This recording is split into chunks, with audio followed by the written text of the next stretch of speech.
अच्छा, अब मेरे पास तो यहाँ लाइव दिखा रहा है।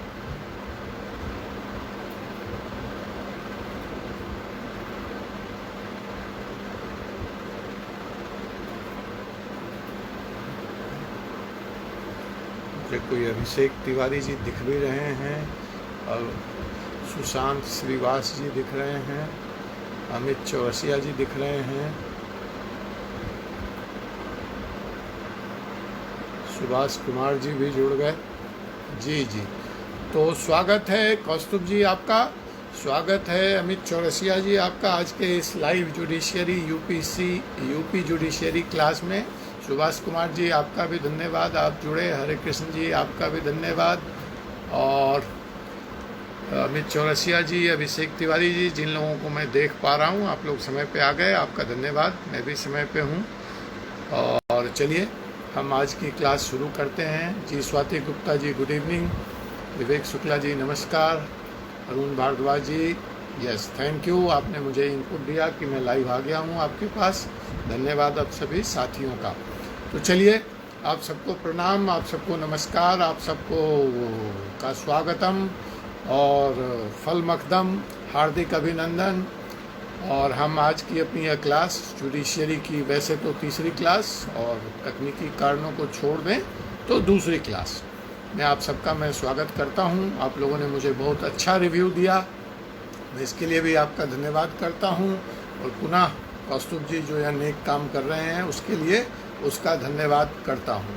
आज मैं कुछ नए प्रयोग आपके साथ करना चाहूँगा अंत में, और मैं कौस्तुभ जी से इसकी चर्चा करूँगा और आप लोगों से भी चर्चा करूँगा। और आप लोग अगर ठीक समझेंगे तो हम लोग आज से इसको थोड़ा और इंटरैक्टिव बनाएंगे, वर्कशॉप बनाएंगे।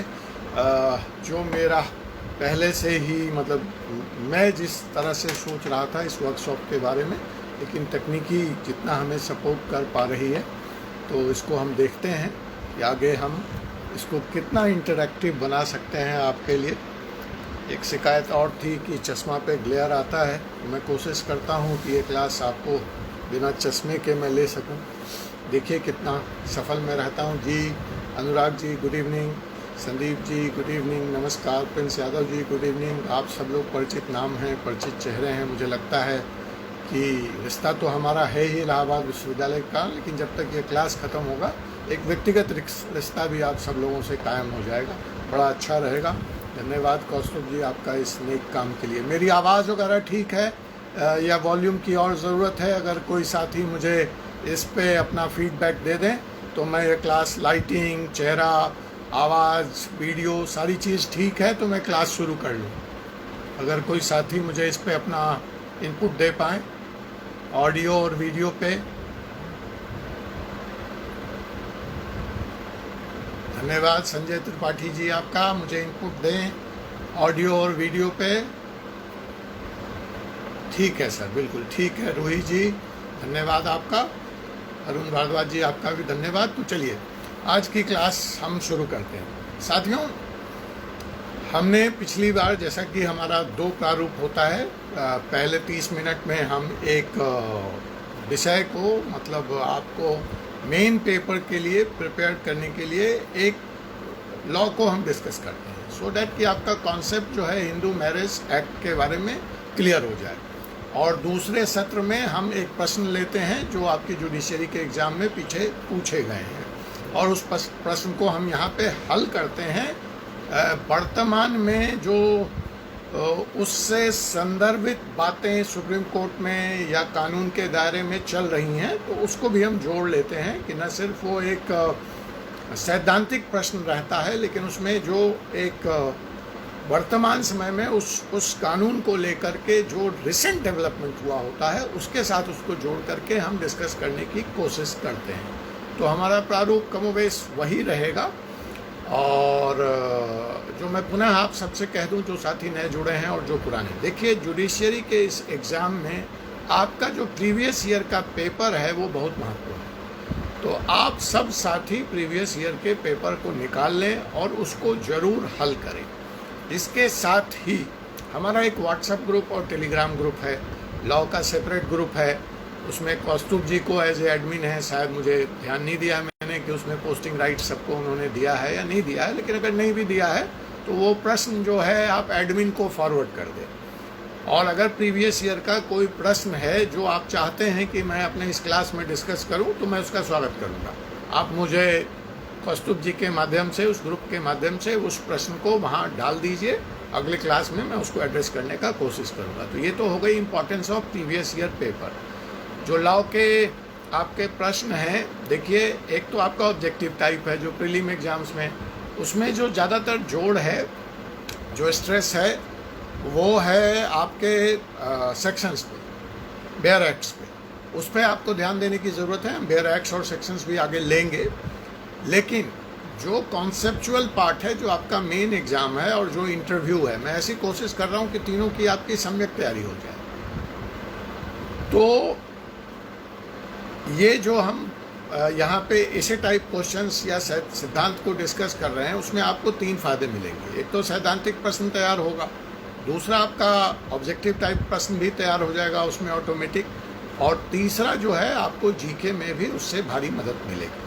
तो ये हमारी कोशिश है। और ऑफ कोर्स आप इंटरव्यू में भी उसको, जब मैं हम करंट अफेयर्स से उसको कानून के उस करंट अफेयर्स से जोड़ रहे हैं, तो आप स्वाभाविक तौर पे इंटरव्यू के लिए भी तैयार होते हैं। मैंने जहाँ तक मुझे स्मरण है, और आप लोग मुझे बताएंगे, जो क्लास मैंने छोड़ा था वो मैंने सेक्शन 142 सुप्रीम कोर्ट को जो विशेष अधिकार देता है जहाँ पे कानून नहीं है, वहाँ पे अपने डिस्क्रिशनरी या स्पेशल पावर को यूज करके न्याय देने की बात मैंने करी थी। So that is section 142 of the Indian constitution. अब सवाल यहाँ पे एक ये उठता है कि मैंने केस भी डिस्कस किया था कि कब सेक्शन 142 का इस्तेमाल हुआ हिंदू मैरिज एक्ट के संदर्भ में। अब यहाँ पे मैं आपको एक ट्रिक बताना चाहूँगा। देखिए, ये जो कॉम्पिटिटिव एग्जाम है, मेरे से अगर पूछा जाए, व्यक्तिगत मेरी सोच है, तो it is nothing but a trick. जिसने वो ट्रिक सीख लिया वो किसी भी प्रतियोगी परीक्षा में फेल नहीं होगा। और इसका बुरा मत मानिएगा, मेरी व्यक्तिगत सोच है। मुझे नहीं लगता कि it has got anything to do with your knowledge. आपके नॉलेज से कॉम्पिटिटिव एग्जाम का कोई सीधा संबंध तो बिल्कुल नहीं, ये तो मैं दावे से कह सकता हूँ। It's basically a trick, it's a formula. जिसने उस फॉर्मूले को पकड़ लिया, मेरे बड़े अनुभव हैं इलाहाबाद विश्वविद्यालय के। आप क्या कहिएगा, BA topper English, MA topper English और IAS नहीं क्वालिफाई कर, तो क्या इलाहाबाद विश्वविद्यालय का स्तर कम था कि उसको गोल्ड मेडलिस्ट हो गया इंग्लिश में और वो वहाँ क्वालिफाई नहीं करता है? फर्स्ट अटैम्प्ट में प्रीलिम्स क्लियर, सेकेंड अटैम्प्ट में मेंस तक, और थर्ड अटैम्प्ट में प्रीलिम में फेल। तो मैं जो कहना चाह रहा हूँ कि it is more about tricks of the trade. हर जगह है, प्रैक्टिस भी एक ट्रिक है।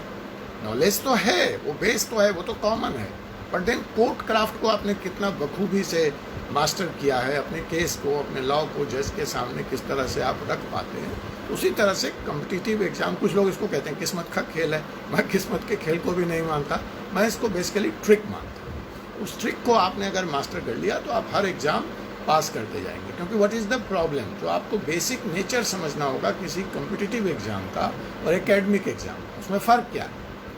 एकेडमिक एग्जाम में 90% देते हुए आपको प्रोफेसर के हाथ नहीं कांपते। 100 लड़के ले लें 90%, नो प्रॉब्लम। रादर विश्वविद्यालय के वाइस चांसलर साहब खुश होंगे, राज्य की सरकारें खुश होंगी, केंद्र की सरकारें खुश होंगी कि भारत में शिक्षा का स्तर बढ़ रहा है, इतने लोग BA कर गए, इतने लोग MA कर गए, इतने लोगों को 90% मार्क। देखते हैं कैसे अखबार में खबर छपती है, CBSE में ये more than 90% रिजल्ट, ये स्कूल टॉप, वो यूनिवर्सिटी टॉप। कोई प्रॉब्लम नहीं है एकेडमिक एग्जाम में, लेकिन वहाँ से जैसे ही आप कॉम्पिटिटिव एग्जाम में आते हैं और अगर आपने अपना माइंडसेट नहीं चेंज किया, जो एकेडमिक माइंडसेट है आपका, जो शैक्षणिक माइंडसेट है आपका, जिस तरह की परीक्षाएं पास करके आप इन एग्जाम्स के लिए एलिजिबल हुए हैं, तो वहाँ पे एम है टू पास मैक्सिमम, और यहाँ पे एम क्या है, टू फेल मैक्सिमम। बिकॉज सीटें सीमित है। अगर मैंने 100 लोगों को क्वालिफाई करा दिया तो मैं नौकरी कहाँ से दूंगा?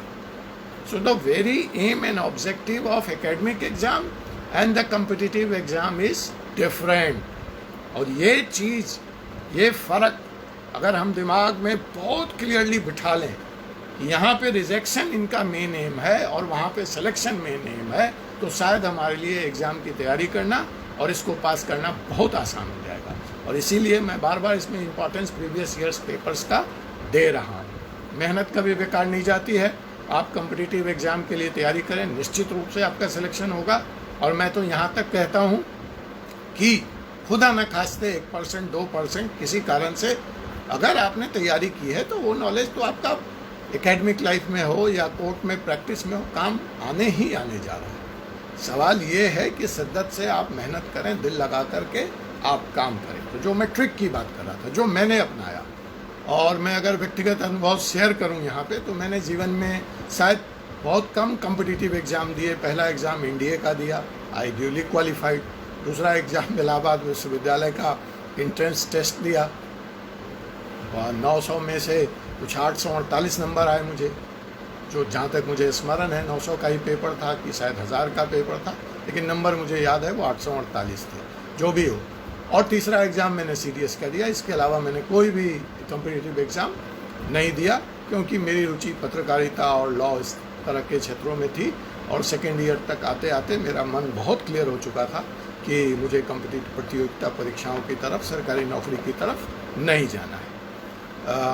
पीयर प्रेशर को देखते हुए, घर के प्रेशर को देखते हुए मैंने पुनः सीडीएस का एग्ज़ाम दिया था और वहाँ भी मैंने रिटर्न क्वालिफाई किया, लेकिन मैं वहाँ इंटरव्यू में अपीयर होने ही नहीं गया। तो जो ट्रिक मैं आजमाता था, मैं अपने अनुभव से आपको शेयर कर सकता हूँ। और उसके बाद एक चीज़ और बता दूँ, मैंने बहुत जॉब किया और कोई भी जॉब मुझे किसी के रिकमेंडेशन पे नहीं मिला। मैं सारे जॉब एग्ज़ाम दे कर के ही पास किया और वहाँ पे मैंने ज्वाइन किया। कहीं पे भी ऐसा नहीं हुआ कि फलां ने, जो कि ये सारे जॉब प्राइवेट सेक्टर में थे, लेकिन कहीं पे भी ऐसा नहीं हुआ कि किसी ने कहा कि अजय जी हैं, मैं इनको जानता हूँ, इनकी CV ले लो, वहाँ वैकेंसी और इनको ज्वाइन करा दो। ऐसा मेरे साथ कम से कम कोई इत्तेफाक नहीं हुआ।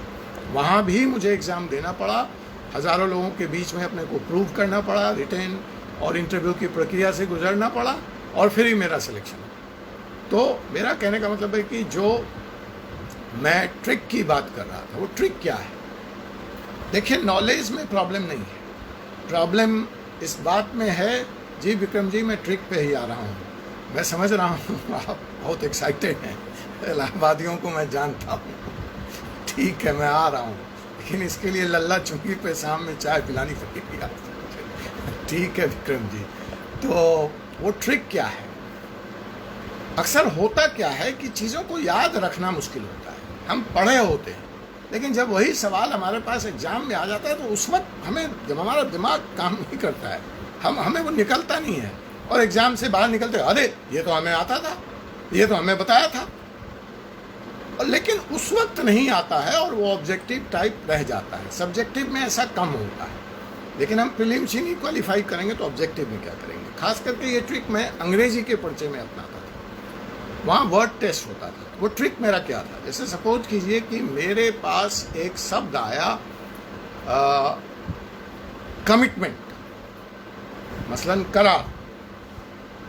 तो अब हम अगर इसका हिंदी मीनिंग कमिटमेंट मतलब करार, तो भूलने की बड़ी संभावना है। अब मुझे याद ही नहीं रहेगा उस वक्त, जिस वक्त ज़रूरत पड़ी। यहाँ तक आएगा सब, लेकिन ज़ुबान पे नहीं आएगा, मैं उसका प्रयोग नहीं कर सकता बोलचाल में, या लिखते वक्त मैं उसका इस्तेमाल नहीं कर सकता। तो सवाल है कि ज्ञान हमारा कैसे हो जाए कम से कम पढ़ने। तो उसकी पहली शर्त है कि आप इसका इस्तेमाल कर लीजिए, use it. So how you are going to use this laws? ये तो शब्द के बारे में हो गए। तो हम इमीडिएटली कमिटमेंट को क्या करते थे, या जो भी नया शब्द सीखते थे, 5 या 10 शब्द का हमारा टारगेट होता था कि मुझे अपनी वोकेबुलरी को बढ़ाने के लिए 10 नए शब्द आज सीखने। तो अगर मैंने वो 10 या 20 शब्द सीखे तो एक तरफ सीखे, दूसरी तरफ भूल गए। लेकिन सवाल था कि वो मुझे भूलना नहीं है, तो उसके तरीके क्या थे? शब्द मैंने एक लिया, पहले तो मैंने उसका सेंटेंस में प्रयोग किया, और दिन भर की अपनी दिनचर्या में मैं कहीं ना कहीं कोशिश करता था कि मैं इस शब्द का लिखने में, पढ़ने में, बोलने में इस्तेमाल करूँ। That is trick number 1। सो आपको जो यहाँ मैं सवाल दे रहा हूँ, आपकी कोशिश होगी कि first revision of listening this video talk your notes, आप जो कोई नोट ले रहे हैं, बना रहे हैं, इसका रिवीजन पहले 24 घंटे में कीजिए. Then it becomes part of your memory. We call it 3R formula: read, write and revise. अगर ये 3 काम आपने कर लिया तो ये नॉलेज आपका है. जो दूसरा ट्रिक है कि कमिटमेंट तो मैंने पढ़ लिया और मैंने 3R फॉर्मूला भी इस्तेमाल कर दिया, लेकिन अब इस बात की गारंटी क्या है कि ये कमिटमेंट सब पूछा जाएगा एग्जाम में? तो नहीं पूछा जा सकता है, तो मेरी मेहनत बेकार होगी. तो इसके लिए मैं क्या करता था कि मेरी मेहनत बेकार ना हो, मैंने यह जो समय इस शब्द को सीखने में लगाया है, इससे मैं कुछ ना कुछ लाभ हासिल कर सकूं एग्जाम के दृष्टिकोण से. तो मैं क्या करूंगा, मैं कमिटमेंट से रिलेटेड जितने भी आसपास के शब्द हैं, मतलब उसका वर्ब रूप, उसका एडवर्ब रूप, वो अगर नाउन है तो उसका सिंगुलर, प्लूरल, जितने तरह के प्रयुक्त हो सकते हैं, फिर इसके विपरार्थक शब्द और फिर इसके समानार्थक शब्द, जिसको हम लोग अंग्रेजी में एंटोनिम्स एंड सिनोनिम्स कहते हैं, उससे रिलेटेड प्रोवर्ब, और उससे रिलेटेड अगर कोई किताब है, कोई फेमस नॉवल, तो एक शब्द के पीछे मैं इतनी मेहनत करता था, तो क्या होता था कि उससे 2-4 प्रश्न तो फंसेंगे ही फंसेंगे, वो तो फंसेंगे ही फंसेंगे. तो इस हालात में अब सवाल उठता है कि हम इसी फॉर्मूले का प्रयोग अपने लॉ के पेपर में कैसे कर सकते हैं. तो नंबर 1, हमने सेक्शन 142 ऑफ द कॉन्स्टिट्यूशन बात किया. आप, अब ये जरूरी तो नहीं है कि सेक्शन 142 पूछा जाएगा, लेकिन आपने देखा कि मैंने उस फलक को कैसे विस्तारित किया, उसको संदर्भ से जोड़ा. आपसे मैंने पूछा सवाल कि what are the grounds of judicial divorce. Divorce के क्या क्या ग्राउंड है, वो भी हमारा तैयार हुआ. तो कहीं ना कहीं वो ऑब्जेक्टिव में फंसेगा, ऑब्जेक्टिव में नहीं फंसेगा तो सब्जेक्टिव में फंसेगा, और अगर वहाँ भी नहीं फंसा तो मैंने कहा कि एक ऐसा ग्राउंड जिस पे अभी भारत में विवाद है, जो हमारे विवाह के, मतलब हमारे जो हिंदू मैरिज एक्ट है उसके तहत वो ग्राउंड नहीं है, लेकिन सुप्रीम कोर्ट ने सेक्शन 142 यूज करके उसको ग्राउंड माना, अपरिपूर्णीय विवाह संबंध, जहाँ पे इरेबेटेबल मैरिज, जहाँ पे शादी, ये संबंध आगे नहीं चल सकता है. तो हमने उसकी चर्चा करके उसको करंट से जोड़ने की कोशिश की, ताकि आपका जीके में भी वो काम आ जाए.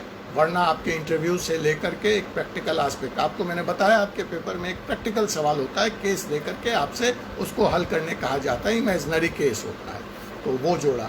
अब यहाँ पे एक काम आपको और करना है, जो इस बार के लिए आपका होमवर्क है, और मैं आपसे अगली बार उस पर बात करूँगा, और मैं चाहूँगा कि ग्रुप में हम लोग उस पर थोड़ी चर्चा भी करें. वो टेक्निकली अगर संभव हो वो कौस्तभ जी देखेंगे टेलीग्राम ग्रुप में या व्हाट्सएप ग्रुप में, और मैं भी आपके साथ बना रहूँगा, और जो भी कमेंट्स होगा मैं उस पर दूँगा. मैं एक ऐसे ही प्रयोग से और जुड़ा हुआ हूँ, जहाँ हम लोग व्हाट्सएप ग्रुप में क्वेश्चन आंसर्स भी करते हैं, और हमारे जो वहाँ पे इंस्ट्रक्टर हैं या जो हमारे टीचर हैं, वो हमें उस पर हमारे चीज़ों पे कमेंट्स अपना देते हैं. तो मैं चाहता हूँ कि हम इसको थोड़ा सा इंटरेक्टिव बनाएं. अब अगर ये सेक्शन 140 की गारंटी तो है नहीं कि हिंदू मैरिज एक्ट का ही सवाल पूछा जाएगा, लेकिन इसी के साथ साथ अगर हम सेक्शन 142 ऑफ कंपनी एक्ट भी तैयार कर लें, हम इसी के साथ सेक्शन 142 ऑफ क्रिमिनल कोड भी तैयार कर लें, मतलब सेक्शन 142 जो एटलीस्ट मुख्य कानून है, हम सब का सेक्शन 142 लिख करके 4, 5, 6 सवाल जो बनते हैं वो तैयार कर लें, तो मैं निश्चित तौर पे कहता हूँ कि आपकी तैयारी पूर्ण होगी. आप भूलेंगे नहीं, आप को रिलेट कर पाएंगे, जिसको हम लोग पॉलिटिकल साइंस में इंटरडिसिप्लिनरी अप्रोच ऑफ स्टडी कहते हैं. आपका ज्ञान भी सम्यक होगा, विस्तारित होगा, और भूलने की समस्या तो बिल्कुल ख़त्म हो जाएगी. और जब इतना व्यापक स्तर पे हमने सेक्शन 142 तैयार किया है, तो हिंदू विवाह में नहीं फंसेगा तो कॉन्स्टिट्यूशन में फंसेगा, कॉन्स्टिट्यूशन में नहीं फंसेगा तो कंपनी लॉ में फंसेगा. कहीं ना कहीं जाके सेक्शन 142 की तैयारी हमको मदद करने वाली है. तो ये ट्रिक था जो मैंने आपको डिस्कस कर दिया. अब आइए हम विषय पे आते हैं. तो हमने जो विषय उस दिन तक कवर किया है,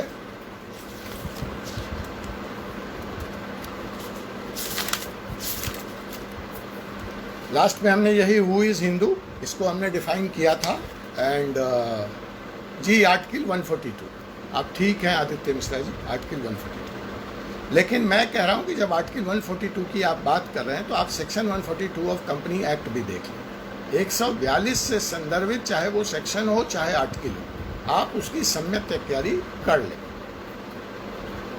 yes Kaustubh ji, I agree. आपके इस प्रयोग को देख करके ही मुझे ये आइडिया आया कि हम लोग कौस्तुभ जी लिख रहे हैं कि already some questions related to current affairs आज being shared in our Telegram group. Yes, मैंने उसी को आज शाम में देखा तो मेरे को लगा कि ये प्रयोग हम अपने क्लास से संदर्भित भी जो सवाल होंगे या यहाँ से हम इनको कुछ होमवर्क दें, ये करके आएँ, थोड़ा पढ़ के आएँ, जुडिशरी का पेपर उठा लें, खुद से हल करें और ज़रूरत पड़ने पे जहाँ लगे कि स्पेशल कमेंट की ज़रूरत है तो वहाँ ग्रुप में डालें। तो ग्रुप में डालने से दो चीज़ होगा, डिस्कशन होगा, मुझे जहाँ बोलना होगा मैं बोलूँगा, जो और सीनियर्स हैं जो तैयारी कर रहे हैं, आप हैं कौस्तुभ जी, आप भी जवाब दे सकते हैं। तो एक हमारा इंटरैक्टिव सेशन हो जाएगा। और जब हम इसको कहते हैं ग्रुप लर्निंग में हम करेंगे तो हमारी स्मरण शक्ति भी चीज़ों को याद रखना आसान होगा और हमारा ज्ञान भी बढ़ेगा और काम आसान हो जाएगा। That is the purpose. जैसे देखिए इलाहाबाद विश्वविद्यालय की जो सबसे अच्छी बात है, जो मुझे याद है, अब पता नहीं वो कल्चर है या नहीं है, हम लोगों का आधा जी के हॉस्टल में, चाय की दुकानों पर, लल्ला चुंगी पर, नेत्राम में कचौड़ी खाते हुए या लक्ष्मी टॉकीज पे ही तैयार हो जाता था। मसलन कोई ना कोई पढ़ के आता था और कहता था जी इस उपन्यास को ज्ञानपीठ मिल गया, ये वाली फिल्म आई है, इसको ये प्राइज़ मिल गया, इसको नोबेल प्राइज़ मिल गया। तो जो हमारा डिस्कशन वहाँ पे होता था, कम से कम मेरे टाइम का जो विश्वविद्यालय मुझे याद है, वो कहीं भी और किन्हीं बातों पे नहीं होता था। खाते वक्त भी, मेस में भी, हॉस्टल के मेस में भी कोई ना कोई साथी, सीनियर जूनियर जो IAS में अपीयर हुआ होता था, कोई ना कोई एक रोचक घटना ही लेके आता था और हम वहाँ पे ये सारी बातें तैयार करते थे। जो दूसरे विश्वविद्यालय के लोग, जब मैं अक्सर उनसे मिलता था तो वो बिल्कुल गौण रहते थे।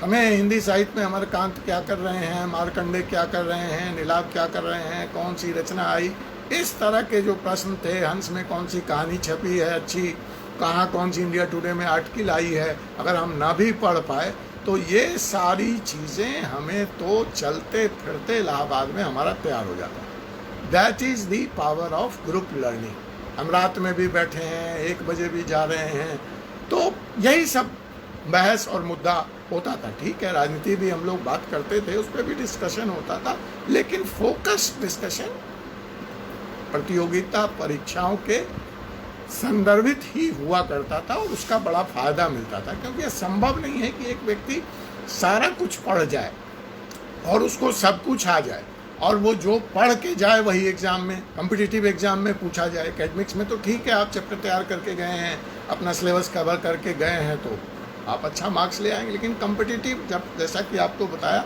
इसका नेचर ही डिफरेंट है। तो हम उसी ग्रुप लर्निंग को यहाँ इस तकनीकी के नए माध्यम में प्रयोग करना चाह रहे हैं। देखते हैं तकनीकी हमारी कितनी मदद करती है। तो हमने जो लास्ट टाइम आर्टिकल 142 की बात की थी और इरेविटेबल मैरिज की बात की थी और प्रश्न में, और जो हम इधर एकेडमिक साइड थे, जो हम अपने सब्जेक्टिव टाइप क्वेश्चन पेपर थे, तो उसमें हमने हिंदू लॉ की अवधारणा, उसकी उत्पत्ति वगैरह पे विस्तार से चर्चा की थी। संदर्भित केस लॉ, कुछ हमने प्रैक्टिकल केस भी कि फादर अगर दूसरे धर्म का है और माता दूसरे धर्म की है, ancient law of the world, time line में ये 6000 साल पीछे जाता है। लॉ होते हुए भी ये लॉ नहीं था और लॉ ना होते हुए भी ये लॉ था, मतलब कानून था। इन सब चीज़ों में आज हम नहीं जाएंगे, आज हम वहाँ से आगे। तो आखिर जो सोर्स है हमारा, जिस पे आधारित है हिंदू लॉ, वो क्या है? जब हमने यह भी डिफाइन कर लिया था कि हिंदू कौन है कॉन्स्टिट्यूशन के हिसाब से, आज के हिसाब से हमने वो भी डिफाइन किया था कि उस समय हिंदू का क्या मतलब था, लेकिन आज कानून की दृष्टि में हिंदू का क्या मतलब है, उसका क्या डिफिनेशन है।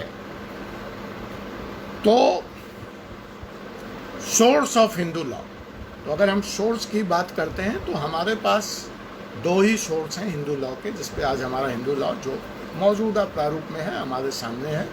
और जिस पे ये आधारित है। एक तो है एंशिएंट सोर्स और एक है आपका मॉडर्न सोर्स।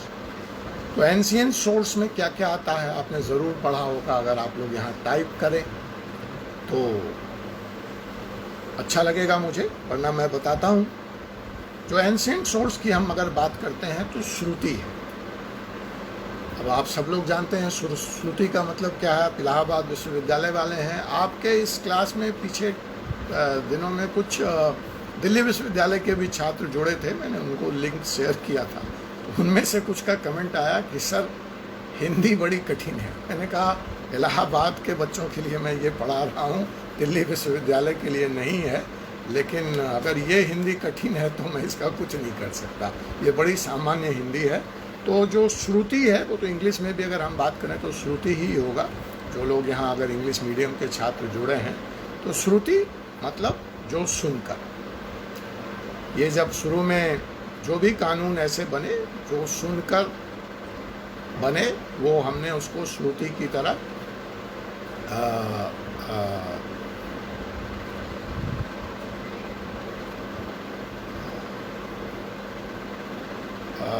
जो श्रुति है। कुछ मैसेज आ रहे हैं प्रमोशनल के, मैं उन साथी से निवेदन करूंगा कि इस तरह के मैसेज क्लास के बीच में ना दें, आप बाद में ग्रुप में या अंत में एक बार डाल दें। आप बार बार रिपीट कर रहे हैं तो इससे थोड़ा क्लास लेने में मुझे कठिनाई हो रही है। तो अगर आप, हाँ बहुत अच्छा, प्रिंस यादव जी ने लिखा कि दूसरे जो सोर्स हैं, मैंने श्रुति की चर्चा की, उन्होंने आगे लिख दिया स्मृति एंड कस्टम, रिवाज। तो दूसरा जो सोर्स है वो स्मृति है और तीसरा जो सोर्स है, जैसा कि प्रिंस यादव जी यहाँ पे लिख रहे हैं, वो कस्टम है। और एक चौथा भी एंशिएंट सोर्स है जिसको हम लोग डाइजेस्ट एंड कमेंट्रीज के नाम से जानते हैं। अब अगर हम श्रुति की बात करें, मैंने पहले ही कहा जो सुन करके पास ऑन हुआ जनरेशन आफ्टर जनरेशन, उसको हमने श्रुति के अंदर क्लासिफाई किया। और ऐसा माना जाता है, या ऐसा मत है, ऐसा विश्वास है कि वो सीधे वो भगवान के मुख से आया।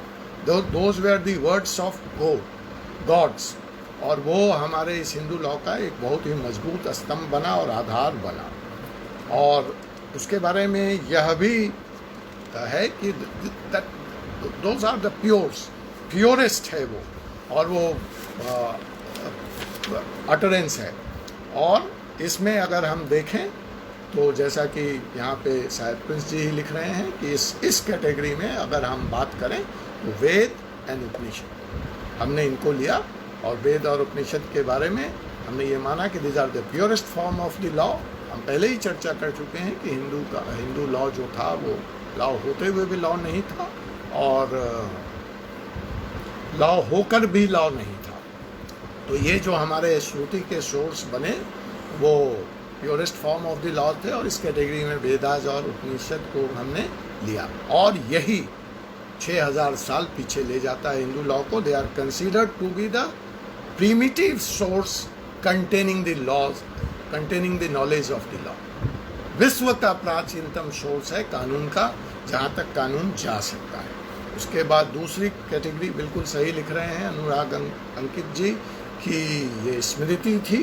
तो स्मृति क्या हुआ कि ये जो श्रुति था, जब इसको हमने शब्दों में कोडिफाई कर लिया, निरूपित कर लिया, लिख लिया, टेक्स्ट के फॉर्म में आ गया, लिखित फॉर्म में आ गया, हमारे ऋषियों द्वारा, हमारे जो बुजुर्ग थे, हमारे जो ज्ञानवान लोग थे, उनको, तो हमने इनको नाम दे दिया स्मृति का। तो ये हमारा सेकंड इम्पॉर्टेंट सोर्स बना स्मृति का। इसमें बहुत सारी किताबें हैं, उनकी चर्चा होती है, लेकिन मैं उस डिटेल में जा नहीं रहा हूँ, बिकॉज वो सब एकेडमिक है, आप लोग पढ़ सकते हैं या आपने पढ़ा होगा। और फिर इस स्मृति को, ये हमारे generation after generation pass on हुआ हमें, लेकिन इसको भी हम दो तरीके से क्लासीफाई करते हैं स्मृति को। आप सब ने पढ़ा होगा प्रोज एंड पोएट्री, गद्य और पद। तो गद्य में अगर हम बात करें तो आया धर्मसूत्र, और अगर हम पद्य में बात करें तो धर्मशास्त्र। इस दो कैटेगरी को हमने किया।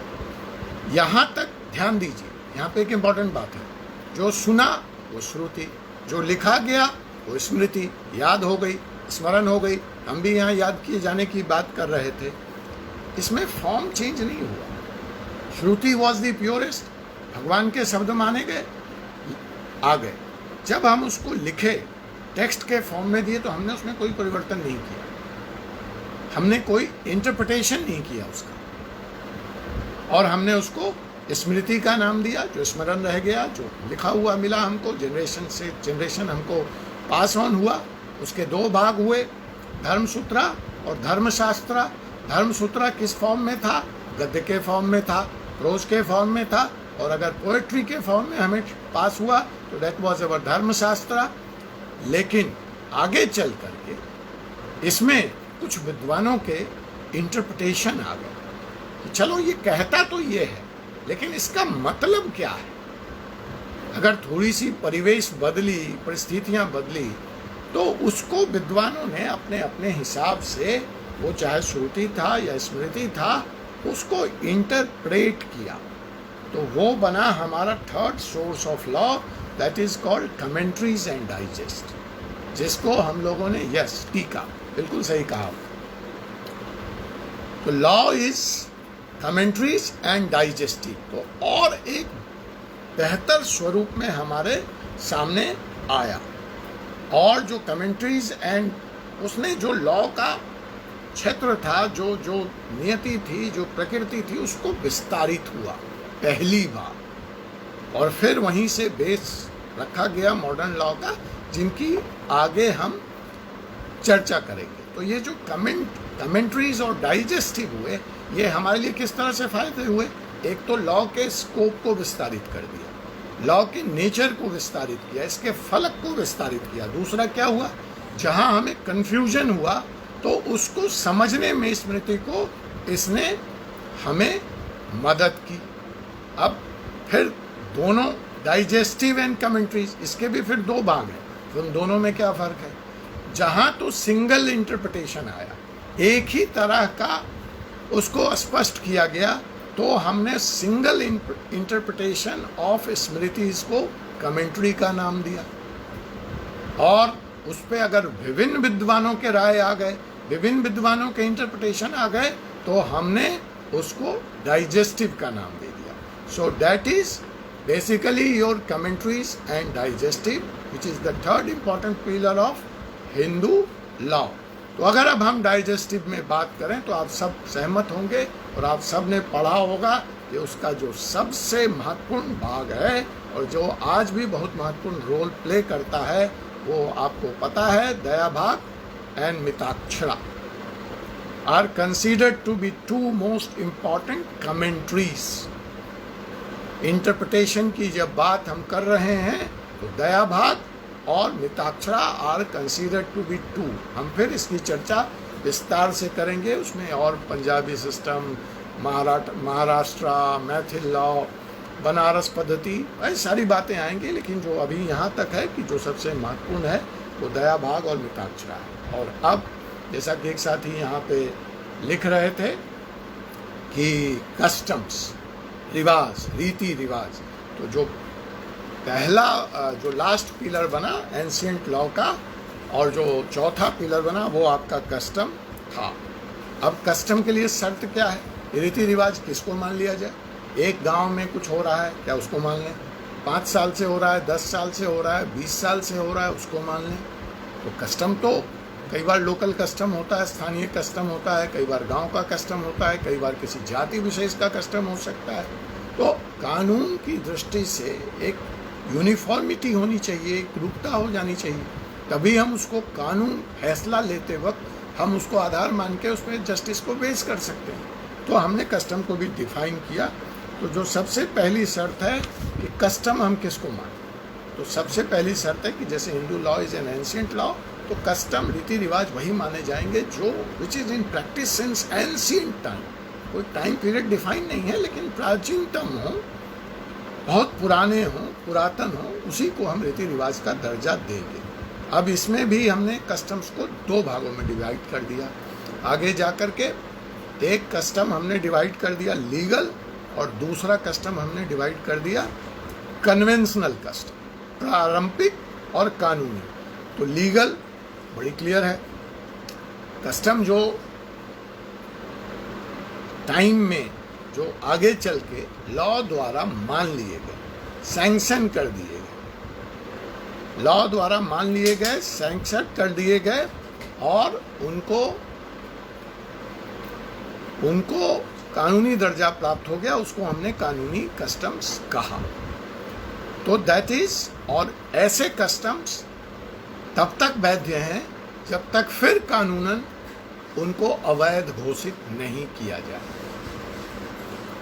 क्योंकि उनको लीगल सैंक्शंस प्राप्त हो चुका है, उनको कानूनी मान्यता प्राप्त हो चुका है।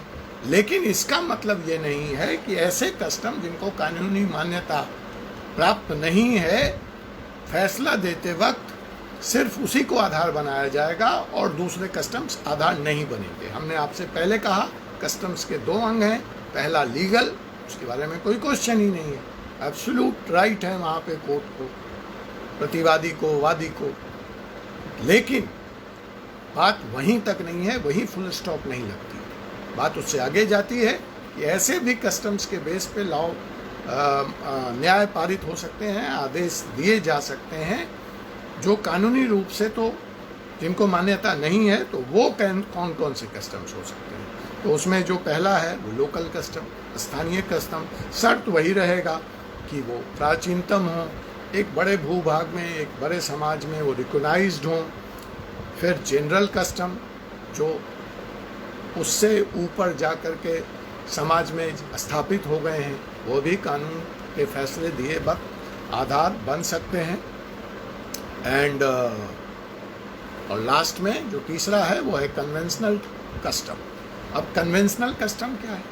अभी जो 2 बातें मैंने कही, जनरल कस्टम और लोकल कस्टम। लोकल कस्टम स्थानीय स्तर पे अगर कहीं से वो प्रमाणित हो रहा है, प्राचीनतम है, एंशिएंट है, तो वो फैसले का आधार हो सकता है। जनरल कस्टम उससे बड़े रूप पे समाज में प्रचलित है, वह भी आधार हो सकता है। तीसरा जो आधार हो सकता है वो कन्वेंशनल कस्टम। तो कन्वेंशनल कस्टम के लिए शर्त है कि there must be some written agreement, तभी हम उसको मानेंगे। वो किसी न किसी करार के तहत अगर लिखी गई है वो बात है। जैसे मैं आपको उदाहरण दूं प्रैक्टिकल, तो दिल्ली में बहुत बड़ा बाजार है चांदनी चौक। वो चांदनी चौक में अगर व्यापारियों का लेन देन का अपना कोई विवाद हो जाता है, तो उनकी जो ट्रेड बॉडी है, अगर उन व्यापारियों के जो करार हैं उसके आधार पे फैसला दे देते। वो लोग कोर्ट जाना पसंद नहीं करते और कल को उस ट्रेड बॉडी के फैसले को कोर्ट भी मानती है, बिकॉज वो वहाँ पे एक रिटन करार है और एक परंपरा चली आ रही है। मैं ये नहीं कहता उसके आधार पर पूरा फैसला बेस्ड होगा, लेकिन वो एक बहुत बड़ा प्रूफ, एविडेंस माना जाता है। और अक्सर वो फैसले मैंने देखा है कि कोर्ट में अगर उसके बाद कोई दूसरी पार्टी जाना चाहती है, जा सकती है, कानून उसको रोकता नहीं है, उसको वो इजाज़त है। लेकिन पहले जो टाइम था वो तो कोई कोर्ट में जाता ही नहीं था, और अगर जाता भी था तो जो व्यापारिक बॉडी है वो इतनी स्ट्रांग होती थी कि उस पर दूसरे तरह के बहुत सारे प्रतिबंध और पाबंदी लगा दिया करती थी। लेकिन बाद में ऐसा होने लगा जब राजनीति आ गई ट्रेड बॉडीज़ में, तो लोगों ने कहा कि भाई ये इनके गुट वाले हैं इसलिए इनके पक्ष में फैसला दे दिए, मैं विपरीत गुट का हूँ, या ये भाजपा समर्थित हैं तो मैं कांग्रेसी था इसलिए, तो कहते जी मैं नहीं मानता आपके फैसले को, तो कानूनी तो बाध्य नहीं है, तो वो कोर्ट चले जाते हैं, लेकिन वो आधार है। तो इस तरह के जो कन्वेंशनल कस्टम है, लेकिन उसके लिए एक लिखित, एक इनकॉर्पोरेशन की ज़रूरत है। तो फिर यहाँ पे हम पहुँच गए 20:48 पे। तो यूँ तो हमारा समय समाप्त हो रहा है, तो मैं आज इस विषय को कंप्लीट करके जल्दी से, और फिर मैं एक प्रश्न लेता हूँ। तो एसेंशियल्स ऑफ कस्टम्स मैं एक बार पुनः रिपीट कर लूँ आप लोगों से, क्या है? पहला एंशिएंट, दूसरा कंटिन्यूअस यूज में रहना चाहिए, तो लगातार समाज में प्रचलित हो, और वो स्पष्ट हो, बहुत उसमें मतलब एम्बिग्विटी ना हो, बहुत वेग ना हो। अगर ऐसा है तो उसको नहीं माना जाएगा। और ये सब अगर आधार है कंप्लीट ऑब्जर्वेशन ऑफ कस्टम, आज भी समाज में उसका अनुपालन हो रहा हो, पालन हो रहा हो, और it should be certain and clear, वो स्पष्ट हो, ये सारे कुछ शर्त हैं कस्टम होने के। Of course that should not be against the modern या आज की जो पब्लिक पॉलिसी है, जो सरकारी नीति है, उसके विपरीत नहीं होना चाहिए। मतलब आप उदाहरण देखते हैं, आप खाप का कस्टम है, जाट समाज में प्रचलित है, तो वो नहीं चलेगा। तो कस्टम वही कस्टम जो कानून के साथ साम्य रखते हैं, जो सरकारी नीतियों के साथ साम्य रखते हैं। अब आप कहें कि जी दहेज प्रथा तो हमारा कस्टम है, हाँ है, चला आ रहा है, राम जी के टाइम से जनक जी ने भी दिया था राम जी को दहेज, ऐसा रामायण में लिखा, इतने हाथी इतने घोड़े, तो that doesn't give me right to take dowry, वो मुझे दहेज लेने का कस्टम के आधार पे अधिकार नहीं देता है, बिकॉज वो कस्टम होते हुए भी आज के कानून के विपरीत खड़ा है, तो फिर उसको सैंक्शन नहीं है। तो ये भी एक शर्त है कि कस्टम 5 पैरामीटर 6 पैरामीटर्स को तो क्वालिफाई करता है, लेकिन 7वें पैरामीटर पे if it is opposing the public policy, if it is against the government rules and regulation, नीतियों के खिलाफ है, तो फिर उसको नहीं माना जाएगा। या वो जनरल पब्लिक के इंटरेस्ट के खिलाफ है कि एक लड़की वयस्क होने के बाद उसने शादी कर ली तो आपने उसको फांसी पे लटका दिया, तो ऐसा भी नहीं चलेगा। या किसी गांव में कस्टम हो सकता है कि जी चोरी करते पकड़ा गया तो गांव की अदालत में ही उसको सजा सुना दी गई और उसका हाथ काट लिया गया। तो इस तरह के कस्टम जो पब्लिक इंटरेस्ट के खिलाफ हों, उनको नहीं माना जाएगा। अब इसमें एक बड़ा इम्पोर्टेंट केस भी आता है। जब हम कस्टम की चर्चा कर रहे हैं, इसी की चर्चा करके मैं इस टॉपिक को यहीं विराम दूंगा। वो केस था देवानी अच्छी वर्सेस चिदम्बरम, 1954 मद्रास 667। इसमें क्या हुआ, बिकॉज यहाँ पे ये विवाद उठा कि जब कानून और कस्टम आपस में कॉन्फ्लिक्ट करेगा तो इम्पोर्टेंस किसको मिलेगी, फैसला किसके आधार पे होगा। तो इसका निर्णय, इस बारे में स्पष्टता क्या है, ये आया देवानी अच्छी वर्सेस चिदम्बरम 94 के केस में कि कस्टम किसको माना जाएगा। तो जो शर्त रखी गई, it was upheld by the court that to custom to become legally sanctioned, कानूनी मान्यता and binding upon one and all, पूरे देश में लागू होगा। उसके लिए शर्त क्या होगा, पहली इट हैज़ टू बी, जो मैंने 7 फीचर्स डेवलप आपको बताए, ऊपर डिस्कस किए, इस पे एक निर्णय भी है कि वो फीचर्स, वो एसेंशियल्स एलिमेंट्स कहाँ से आए। तो वो केस है देवानी अच्छी वर्सेस चिदम्बरम 94। उसमें क्या क्या चीज़ें उस केस के द्वारा स्पष्ट हुई। ये पहली चीज़ स्पष्ट हुई कि the custom must be continuous in practice, we discuss that. Second, it must be clear, it must not be vague. और जो इस बारे में दूसरा एक कानून और आया, एक और फैसला आया, वो था लक्ष्मी वर्सेस भगवंत बुआ, 2013 का है। ये एससी सुप्रीम कोर्ट का है, 1204। तो कस्टम्स टू बिकम, इसमें जो चीज़ आई स्पष्ट रूप से उभर के, वो थी कि customs become legally enforceable when majority of the people are using it continuously। Custom legally acceptable कब हो जाएगा, जब एक बहुसंख्यक आबादी बहुत समय से उसका प्रयोग कर रही है। अब यहाँ पे लास्ट सवाल एक उठता है कि कस्टम इन 7 परिभाषाओं, इस 7 एलिमेंट्स को क्वालिफाई नहीं करता है। Custom is not according to the decision of Lakshmi versus Bhagwant Bua. It is not also according to the decision of Devyani अच्छी वर्सेस चिदम्बरम।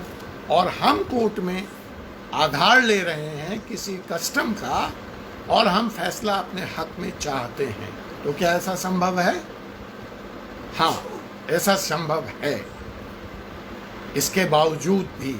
लेकिन उस स्थिति में जो पार्टी, जो व्यक्ति उस कस्टम का हवाला दे रहा है और जिसके बल पे वो फैसला अपने हक में चाहता है, फिर जो ओनस ऑफ प्रूफ है कि ये जीवंत कस्टम है, ये प्रैक्टिस में है, ये एंशिएंट में है, भले कोर्ट की नज़र में नहीं आया है, यह प्रूव करने की जिम्मेवारी उस व्यक्ति की है जो व्यक्ति उस कस्टम के आधार पर फैसला चाहता है। So law is progressive, open, बंधन नहीं है, फुल स्टॉप नहीं लगाया while defining. The scope of redefining of customs are there, the provisions are there. शर्त सिर्फ इतनी है कि ऐसे कस्टम के आधार पर आप निर्णय तो मान सकते हैं, लेकिन आपको उसको प्रूव करना पड़ेगा, ओनर्स आपका है। फ़र्क क्या है कि अगर लीगली सैंक्शन कस्टम है तो कोई बात ही कहने की ज़रूरत नहीं है, उसका हमें हवाला देना है। लेकिन अगर वो लीगली कस्टम सैंक्शन कस्टम नहीं है और वो कन्वेंशनल कस्टम भी नहीं है और फिर भी हम उसके आधार पे अपना निर्णय चाहते हैं, the onus is on me to prove that it is a recognised custom in this society, और जो भी उसके संदर्भित प्रूफ होंगे वो हमें ही देना पड़ेगा, कोर्ट को वो साक्ष्य में उपलब्ध कराना पड़ेगा। इस बारे में भी एक स्पष्ट फैसला आया है, आप चाहें तो नोट कर लें, जहाँ पे ये बात डिस्कस हुई कि ऐसे कस्टम का क्या जो अब तक लॉ के नज़र में नहीं आई या जिनकी चर्चा नहीं हुई। So there was a very important case under which ये बात स्वीकार की गई कि ओनस है हमारे ऊपर, और अगर हम प्रूव कर देंगे तो उसके बेसिस पे हम निर्णय मांग सकते हैं कोर्ट से। And that case was Munna Lal versus Rajkumar, AIR 1972 SC 1493। I will repeat, Munna Lal versus Rajkumar, AIR 1972 SC 1493। अब इस केस में क्या हुआ था? In this instant case, the Supreme Court stated that a custom before a court brought several times, the court might enforce by the law with the necessity of the proof।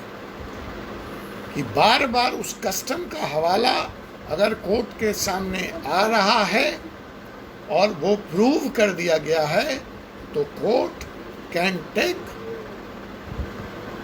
And give decision on the basis of this and might enforce by the law with the necessity of the proof, और उसको कानूनी मान्यता भी court दे सकता है अगर उसको validity proof मिल जाता है।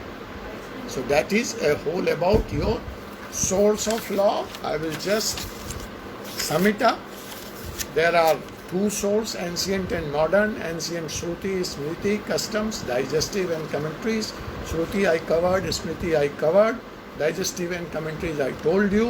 Customs I covered quite in detail with reference to 3 cases related to the custom, which are the pillars when we define customs under Hindu law.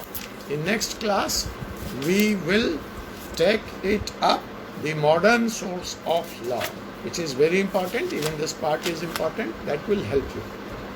Now, let's come to a question. जो आपका homework है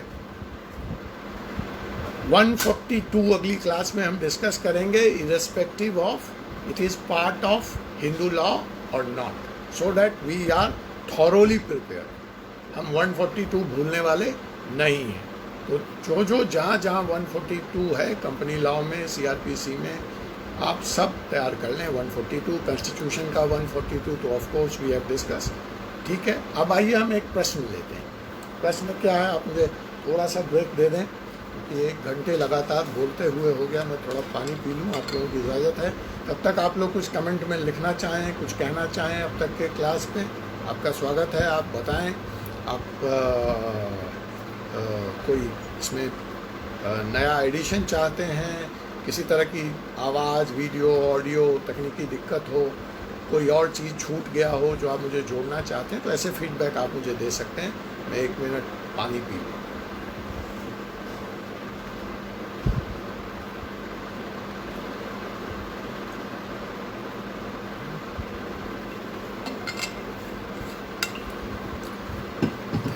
thank you Sunil Pal ji, thank you Prince Yadav ji, thank you Arun Bhardwaj ji, thank you. तो आइए एक सवाल लेते हैं जो आपके यूपी पीसीएस में पूछा गया, और जो हमारा फॉर्मेट भी है कि हम तीनों चारों तैयारी, प्रीलिम्स, मेंस और इंटरव्यू को एक साथ मान के और साथ में आपका जीके लेके हम चलते हैं। एक सवाल पूछा गया, शायद ये 2019 में पूछा गया, मुझे ईयर तो याद नहीं है, लेकिन ये सवाल एक तो हमारे उस सवाल से जुड़ा हुआ है, इसलिए मैं इसको ले रहा हूँ। वही ट्रिक अप्लाई कर रहा हूँ कि मैं उस विषय को कितना व्यापक बना के तैयार कर लूँ, ताकि मैं वो भी ना भूलूँ और ये भी ना भूलूँ। और जब इतनी व्यापक तैयारी होगी उस विषय की, तो 4, 5, 10 प्रश्न तो फंसने ही फंसने हैं, हमने जीरो होना नहीं है। और हिंदू लॉ मैंने आपको बता दिया कि आपका जो फॉर्मेट है उसमें आपको ये शुरू के कुछ प्रश्न जो होते हैं वो बिल्कुल आपको हल करने ही करने हैं, वहाँ पे आपको कोई चॉइस नहीं होती। और बाकी के प्रश्नों में आपको चॉइस होती है कि कोई 4 हल कर लो, कोई 5 हल कर लो, कोई 3 हल कर लो। लेकिन हिंदू लॉ का जो सवाल है वो कंपल्सरी सवाल। तो वो सवाल क्या था? उन आधारों को बताइए जिन पर हिंदू विवाह अधिनियम 1955 के अंतर्गत न्यायिक पृथक्करण की डिग्री प्राप्त की जा सकती है। और इसी का दूसरा सवाल है, मतलब उसी सवाल में शामिल है कि न्यायिक पृथक्करण की डिग्री और विवाह विच्छेद की डिग्री में क्या अंतर है। सवाल क्लियर है या मैं एक बार पुनः पढ़ दूं? सवाल था आपके पीसीएस के पेपर में कि उन आधारों को बताइए जिन पर हिंदू विवाह अधिनियम 1955 के अंतर्गत न्यायिक पृथक्करण की डिग्री प्राप्त की जा सकती है। न्यायिक पृथक्करण की डिग्री और विवाह विच्छेद की डिग्री में क्या अंतर है? अब मैं इसको इंग्लिश में पढ़ देता हूँ। State the grounds on which a decree for judicial separation may be obtained under the Hindu Marriage Act 1955. And how does a decree for judicial separation differ from a decree of divorce? I am repeating, state the grounds on which a decree for judicial separation may be obtained under the Hindu Marriage Act 1955, and how does a decree for judicial separation differ from the decree of divorce? Judicial separation and divorce. मैं समझता हूँ आप लोग स्पष्ट होंगे, और स्पष्ट होना भी चाहिए। Judicial separation and divorce is not one and the same thing. दोनों एक नहीं है, दोनों अलग अलग। हम कंफ्यूज हो जाते हैं। जो पिछली बार हमने सवाल अपने सेकंड सत्र में डिस्कस किया था, वो सवाल क्या था? What are the grounds of divorce? अगर आपको याद है, मैंने आपके साथ ग्राउंड डिस्कस किया था, मैं पुनः उसकी चर्चा करूंगा। आज सवाल क्या है? जुडिशियल सेपरेशन का ग्राउंड क्या है? डाइवोर्स का ग्राउंड तो सबको पता है, adultery, change of religion, unsound mind, mental cruelty, उसमें दोनों शामिल है, फिजिकल एंड मेंटल। ये तो सबको डाइवोर्स का ग्राउंड पता है। But what about the ground for judicial separation? तो मैं बार बार कह रहा हूँ, judicial separation and divorce is one and not the same thing. So what are the ground for judicial separation? कोई आदमी बताएंगे मुझे चैट में?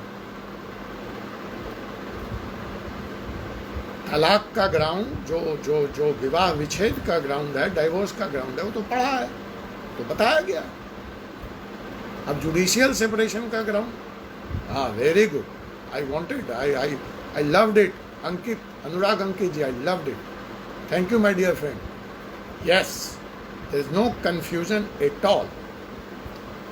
It's the same ground of the divorce which is applicable to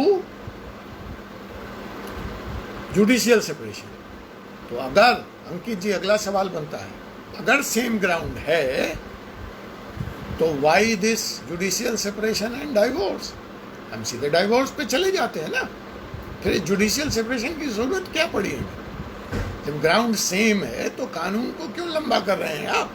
क्यों court का समय बर्बाद कर रहे हैं? तो आइए हम समझते हैं इसको, पहले हम शॉर्ट में डिस्कस करते हैं, उसके बाद इस विषय को मैं विस्तार से लेने वाला हूँ, क्योंकि इससे कई सवाल खड़े होते हैं और इससे वो केस वाले भी सवाल खड़े होते हैं। तो वो सारे प्रैक्टिकल सवाल, ऑब्जेक्टिव सवाल और सब्जेक्टिव, हम सब इसको कवर करेंगे। लेकिन अभी विषय को आगे बढ़ाने के लिए, what is judicial separation, what is, how it is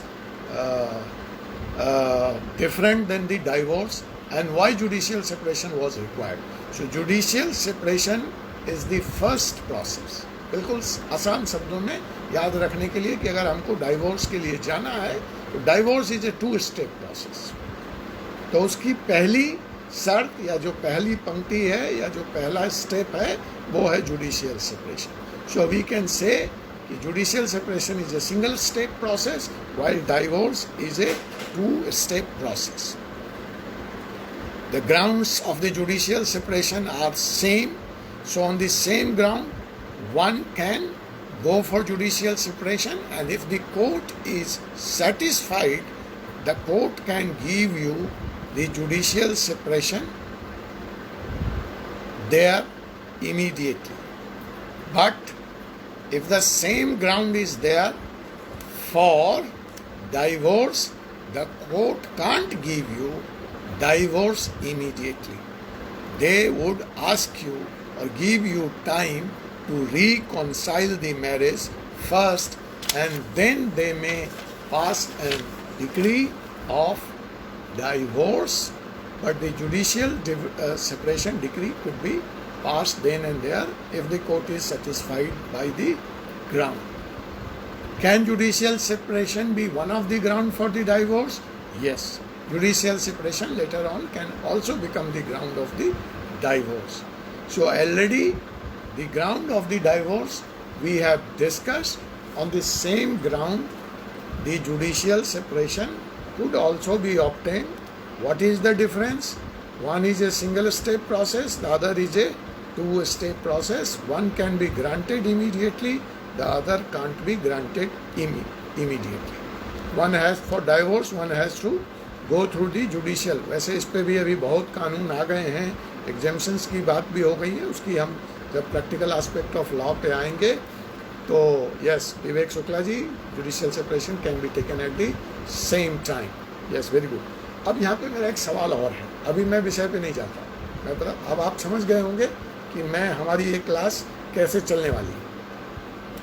Hindu विषय होते हुए भी मैं बहुत सारे इधर उधर बाएं दाएं लेफ्ट राइट सेंटर जाऊंगा, वो सिर्फ इसलिए जाऊंगा कि इसी बहाने हमारी बहुत सारी तैयारी हो जाए, क्योंकि हमको पता तो है नहीं कि ये जो सवाल हम डिस्कस कर रहे हैं ये पूछा जाने वाला है। जब तैयारी सम्यक होगी तो कहीं ना कहीं कुछ ना कुछ तो फंसना ही है। यही इलाहाबादी ट्रिक है।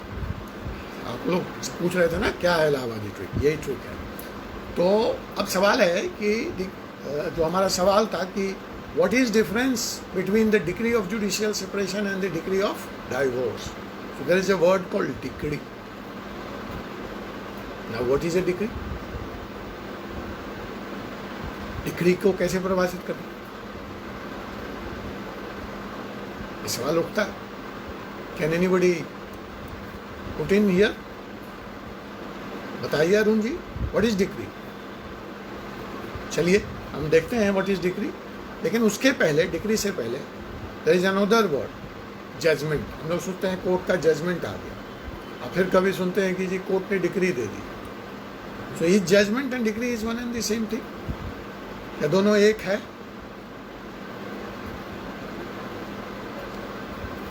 और अगर दोनों एक है तो 2 शब्द का क्यों प्रयोग है? और अगर दोनों एक नहीं है तो what is the difference between a decree and judgement? ये सवाल हिंदू मैरिज से इसका कुछ नहीं है, लेकिन this is the basic of the law. तो आइए 2 मिनट हम इस पे लगाते हैं, उसके बाद हम अपने प्रश्न पे वापस आते हैं। यस, एकांश अग्रवाल जी ठीक कह रहे हैं, both differ, but then if they differ then what is the difference? आइए देखते हैं। यस, आदित्य मिश्रा जी आप भी सही हैं। No, we are not same, I agree, but then why, then what is the difference? अच्छा चलिए, judgment is the ground of decree, very good, very good, very good। लेकिन चलिए 1 मिनट के लिए थोड़ा सा चैट बंद कर दीजिए। मैं आपको एक दूसरी दुनिया में ले चलता हूँ। यूएस में ऐसा कुछ नहीं। अगर हम यूएस की बात करें तो ऐसा there is no difference between judgement and decree, it is one and the same thing. अगर हम यूनाइटेड किंगडम की बात करें तो वहाँ भी जजमेंट एंड डिक्री में कोई डिफरेंस नहीं है। उनके यहाँ भी था, हमारा लॉ वहीं से आया।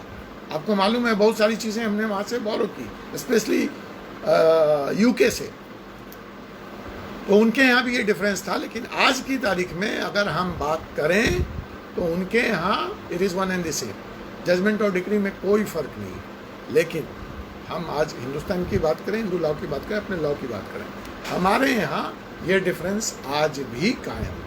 तो हमने आपको दोनों परिप्रेक्ष्य दे दिया कि if we talk in context of the foreign countries the difference has been abolished, it means one and the same thing, but in Indian context so आप बिल्कुल तैयार रहिए। जो मैं बार बार व्यापकता की बात करता हूँ, you should not be closed eye, you are student of law. कल को आप जज बने तो भी आपको ओपन माइंड रहना है। कानून रोज बदलता है, हम ये नहीं कह सकते कि जो हम जानते हैं वही अंतिम सत्य है। अंतिम सत्य कोर्ट का लास्ट डिसीजन है, जो लेटेस्ट जजमेंट आया है वही है अंतिम सत्य, और जब तक उस पर दूसरा नहीं आ जाता वो सत्य है।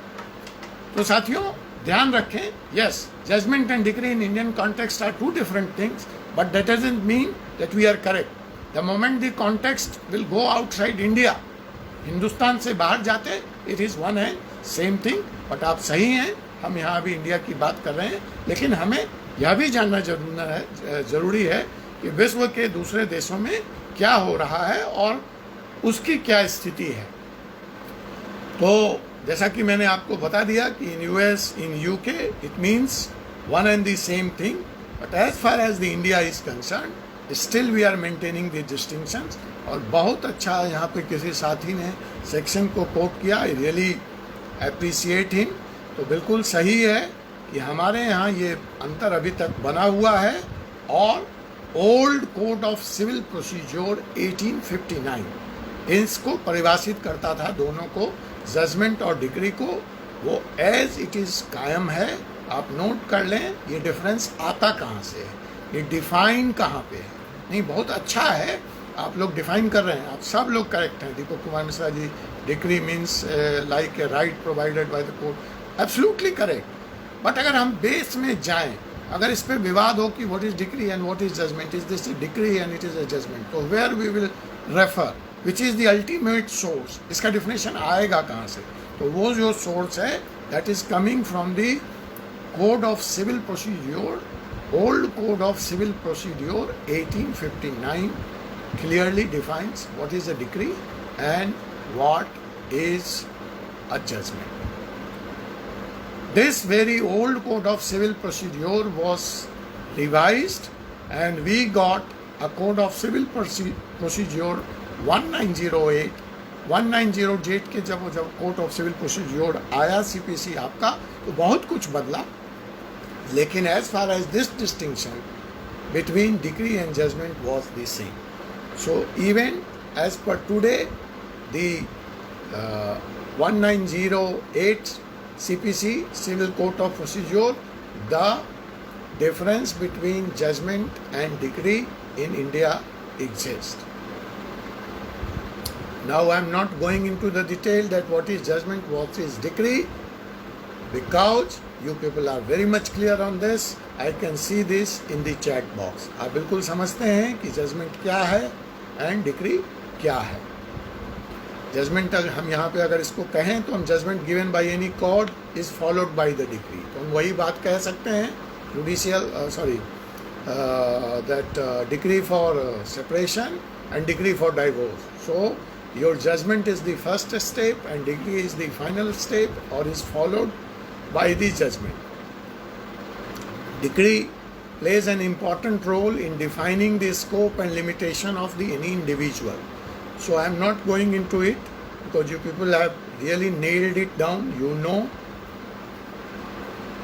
if there is anything important, as I wanted to point out कि difference आता कहाँ से है, base कहाँ से है, वो मैंने आपको एक्ट बता दिया। Civil Procedure Code 1908 has been drafted very nicely, पर ठीक है इसमें कमियां हैं, लॉ कभी परफेक्ट नहीं होता है। अगर हम शॉर्ट में कहें तो हम ये भी कह सकते हैं कि decree is the operating part of the judgement. हम ये भी कह सकते हैं, जो अभी यहाँ पे साथी सेक्शंस कोट कर रहे थे, बहुत अच्छी बात है, आप चाहें तो लिख लें।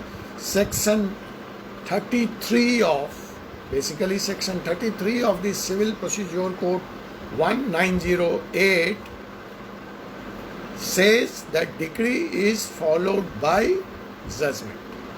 What is that particular section? That is important from your bare act point of view. So you can write that yes, यहाँ पे किसी साथी ने लिखा भी था कि section 33 of the civil CPC 1908 says कि decree is followed by the judgment under the civil procedure code, and decree has been defined in the section 2 of the CPC, and the related provisions are given in the order 20 of this act. ये part मैं आपको group में type भी कर दूंगा।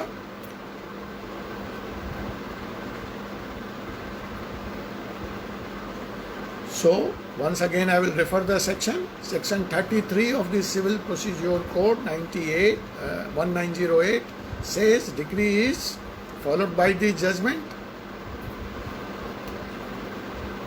और जो section 2 है, that very clearly of the same CPC define that what is judgment and what is decree, और क्या क्या प्रोविजंस हैं वो उस पर लागू होंगे। that has come by the order 20 of this act। अब यहाँ पे मैं डिटेल में नहीं जा रहा हूँ, बिकॉज आप समझ गए कि डिक्री क्या है, जजमेंट क्या है। आइए कुछ केस की चर्चा कर लेते हैं। डिक्री और जजमेंट से इम्पॉर्टेंट जो केस हुए, जहाँ पे ये डिस्टिंक्शन स्पष्ट रूप से उभर के सामने आया, और कल अगर हमारे पास एक सवाल है कि आखिर आप इतना क्लियरली कहाँ से कह सकते हैं, सेक्शन तो हमने कोट कर दिया, but then that is not sufficient, we have to quote some case laws. तो वो केस लॉज क्या है? Would you like to go into it, or do you know anybody can type any important case related to decree and judgment? Let's see। कोई case इस संदर्भ में, section तो आप लोगों ने डिफाइन कर दिया, बहुत अच्छा। तो आइए वो केस था जो इम्पोर्टेंट, सुप्रीम कोर्ट ने एक ऑब्जर्वेशन पास किया इस संदर्भ में डिक्री और जजमेंट की बात करते हुए। So that important case was, आप नोट कर लीजिए, RC Sharma versus union of India. RC Sharma versus Union of India. उस जजमेंट से क्या क्या चीजें स्पष्ट हुई कि the civil CPC is totally silent about time limit for the period between the hearing of the argument and delivery of the judgement. CPC इस पे स्पष्ट नहीं है कि जब से आर्गूमेंट की हियरिंग होगी और जब जजमेंट आएगा तो उसकी समय सीमा क्या होनी चाहिए। So this was a question under this case RC Sharma versus Union of India. अब क्या है, there can be unreasonable delay between hearing and judgement. आपको मालूम है, लोग कहते हैं तारीख पे तारीख, हमारे ऊपर तो आरोप ही यही लगता है। हाँ, case name RC Sharma versus Union of India, Vivek Shukla ji, RC Sharma versus union of India. तो पहला, कि समय सीमा निर्धारित नहीं है हियरिंग और जजमेंट के दर। दूसरा, जब निर्धारित नहीं है तो अनुचित देरी भी हो सकती है, अनरीजनेबल डिले हो सकती है, एक्सेप्शनल डिले हो सकती है। तो ऐसे हालात में, और जो बार बार यह सवाल उठ रहा है कि कैसे हम त्वरित न्याय दे सकें, कैसे हियरिंग बढ़ा सकें, कैसे कोर्ट पे, तो वो फिर विषय दूसरा हो जाएगा। लेकिन हम समरी ट्रायल और ओरल ट्रायल की बातें और विदेश में क्या प्रैक्टिस है वो कभी हम उसको लेके चर्चा करेंगे उस पर। तो मान लीजिए कि जब ऐसी हालात है और आर्गूमेंट हियरिंग हो नहीं पा रहा है और एक्स्ट्रा ऑर्डिनरी सर्कमस्टांसेज है, एक्सेप्शनल किस, तो रिटन आर्गूमेंट सबमिशन का प्रोविज़न है। तो चलिए रिटन आर्गूमेंट भी सबमिट हो गया। अब रिटन आर्गूमेंट सबमिट होने के बाद भी तो हो सकता है कि एज ए लिटिगेंट और एज ए लिटिगेंट लॉयर मुझे ऐसा लगा कि लिख के वक्त, जिस वक्त, yes, RC Sharma versus union of India, Mishra ji, बहुत बढ़िया कोई शादी पूछ रहे थे। तो जी Aarti ji, RC Sharma versus union of India, Aditya Mishra ji ने चैट बॉक्स में भी टाइप कर दिया। मैं समझती ये सेव हो जाता है, बाद में भी इसको रेफर कर सकती हैं। सो हमें उस स्टेज पे रिटर्न आर्गूमेंट सबमिट करने के बाद ऐसा लगता है कि कुछ इंपॉर्टेंट पॉइंट हमसे रह गया। So what is going to happen, जो निर्णय उस रिटर्न सबमिशन पे आने जा रहा है उससे तो मैं सेटिस्फाई नहीं होने जा रहा हूँ। दूसरा, अगर अनुचित देरी लग रही है, अगर आपने बहुत ज़्यादा देर फैसला कर कहते हैं ना फैसला करने में देर कर दी, तो वो भी मुझे लग रहा है कि मेरे साथ न्याय नहीं हो रहा है। हम ये भी कहते हैं कि न्याय न सिर्फ होना चाहिए बल्कि लगना भी चाहिए कि मेरे साथ न्याय हुआ है। सो इन सवालों के मद्देनज़र एक अमेंडमेंट लाया गया for the declaration of the judgement कि नहीं भाई, एक समय सीमा तो इसमें आनी चाहिए। ये इस केस में चर्चा हुई RC Sharma versus Indian of India में। लेकिन फिर यह भी कहा गया कि यह भी तो संभव नहीं है कि कोई भी निर्णय तत्काल दे दिया जाए, एट वंस। तो एक बात जो बीच का रास्ता निकल के आया वो ये निकल के आया इस केस में कि 30 days limit is the reasonable limit from the date of the conclusion of the hearing. But if there is extraordinary circumstances or exceptional circumstances, then this limit can be extended by 30 days to 60 days. Am I clear? कि RC Sharma versus union of India में क्या क्या बातें आई। एक बात आई time limit from the conclusion of hearing till judgment, that is 30 days.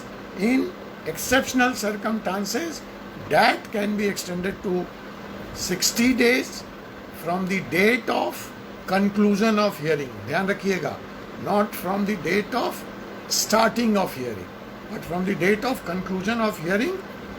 So a judge has discretionary power to pronounce judgment for these 60 days, but after the declaration become mandatory on the part of the judge. So judgment के बारे में एक time limit आ गई by this decision of the Supreme Court, RC Sharma versus union of India, कि 30 दिन या 60 दिन, इसके तहत court is bound to declare its judgement. That date will be counted from the last date of closing of the hearing. But what happens, अब एक situation है कि ऐसा नहीं होता है, 60 दिन में जज साहब फैसला नहीं सुनाते हैं, कोर्ट फैसला नहीं सुनाती है, तो then there comes another case, RC Sharma versus union of India. Prabha ji, RC Sharma versus union of India, आप मुझे कह रही हैं रिपीट करने के लिए, ये केस रिपीट करना चाहती थी या पूरा प्रोविजन आप फिर से रिपीट करना चाहती हैं? कोई बात नहीं, मैं रिपीट कर दूंगा, आप मुझे स्पष्ट लिख दीजिए। मैं स्पष्ट नहीं हो पा रहा हूँ कि आप किस चीज़ का रिपीट चाह रही हैं। अगर आप सिर्फ केस का रिपीटेशन चाह रही हैं then that is RC Sharma versus union of India. But आप चिंता मत कीजिए, आप अगर कंटेंट की भी रिपीट चाह रही हैं तो before going to the next I will come to it. मैं क्या कह रहा हूँ, RC Sharma versus union of India में दो चीज़ें डिफाइन कि जस्टिस न सिर्फ होना चाहिए बल्कि होते हुए लगना भी चाहिए। तो अगर अनुचित देरी होगी तो मुझे लग सकता है कि मेरे साथ न्याय नहीं हुआ है। तो इस प्रोविज़न को RC Sharma versus union of India में एक टाइम लिमिट दिया गया कि from the date of conclusion of hearing till the final judgement the time limit for the court is 30 days. If 30 days it is not possible, the case is exceptional, then it can be extended to 60 days. But it is the discretion of the court, it is the discretion of the judge.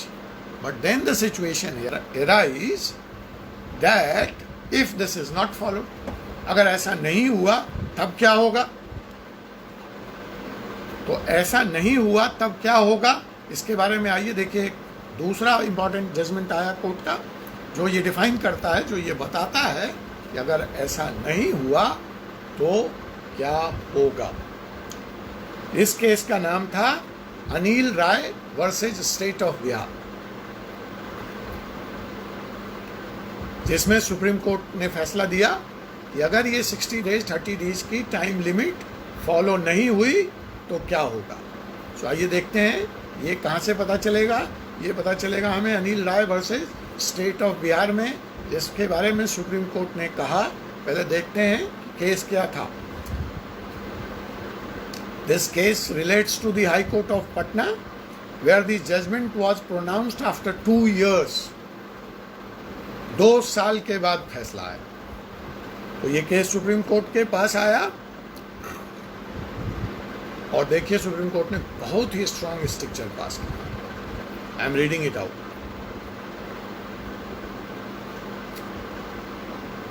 बहुत ही strict, बहुत ही strong structure पास किया Patna high court के खिलाफ। Let me read it out. The constitution did not provide anything.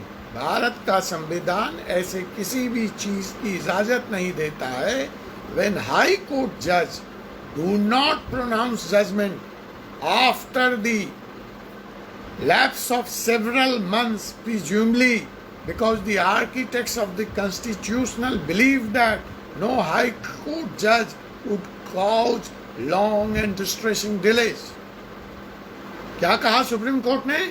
कहा कि हमारे संविधान निर्माता दूर दूर तक सोच भी नहीं पाए थे, उनकी कल्पना से परे था कि हाई कोर्ट का एक जज फैसले देने में जो रिजनेबल लिमिट है, जो टाइम लिमिट है, उसका पालन नहीं करेगा और जनता के लिए परेशानी का सबब बनेगा, दर्द बनेगा, उसके साथ लगेगा कि न्याय नहीं हुआ है। इसकी कोई अवधारणा, इसकी कोई सोच, कोई विचार हमारे कॉन्स्टिट्यूशन में है ही नहीं।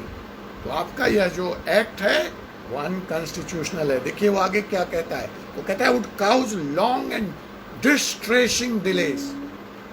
डिस्ट्रेसिंग डिलेज, इतना स्ट्रॉन्ग स्ट्रक्चर है। Such expectations of the maker of the constitution remained faultless during the early period of the post constitution year। बोला और इस उनकी सोच पे, इस उनके विचार पे कोई सवाल भी नहीं उठा। जब कॉन्स्टिट्यूशंस के दूसरी कमियों के बारे में चर्चा हुई, उसमें अमेंडमेंट्स आए, लेकिन जहाँ तक ये सवाल था टाइम लिमिट ऑफ डिसीजन, त्वरित कार्रवाई, त्वरित न्याय, ये आज भी अशून्य है, अनटच्ड है।